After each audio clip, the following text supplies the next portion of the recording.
Ito ang RPN, Radio Philippines Network, DXKT 1071 sa inyong mga radyo, ang Radyo Ronda sa Davao.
Infante ug mga kaubanan ipasakahan na sa kapulisan sa kapin na pulo ka mga kaso.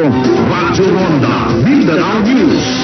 200 ka estudyante sa tulo ka mga public college schools gihatagag bisikleta dito sa Soksargen. Radyo Ronda, Mindanao News. Motor mibangga sa nakaparadang truck driver patay dito sa Manolo Fortich, Bukidnon. Radyo Ronda, Mindanao News.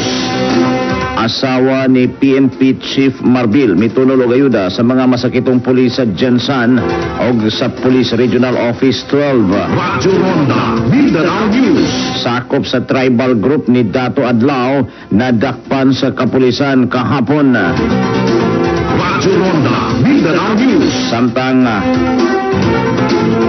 buhatan sa BGMP Dipolog City Jail may pahigayon ng mangrove planting activity. Radyo Ronda, Mindanao News. Mga kanto ang mga headlines. Mga igala, kumusta? Mayong adlaw Miyerkules kanatong tanan. Happy Chinese New Year. Radyo Ronda, Mindanao News. Enero 29, 2025. Niya kining Miyerkules nga edisyon sa Radyo Ronda Mindanao News sa kontrol nila ni Rafaelito Paing Agra o ni Jacqueline Hakusalem. Sa transmitter si Bobong Abad uban sa itong mga igsong sibianan sa Radio Philippines Network din sa Mindanao. Ang RPN DXKO Cagayan de Oro, RPN DXKD Dipolog, RPN DXKP Pagadian, RPN DXXX Zamboanga, RPN DXKT Davao, RPN DXDX Jensan. Kini inyo walagod sa kanginan June Clerigo, nanukad sa RPN DXKS Surigao, hangtod ta sa alas 6 sa buntag dinhi sa Radyo Ronda, Mindanao News. Oras alas 5:18 na. Kiningatak na hatod kanato ni Maria Elena Alvarez.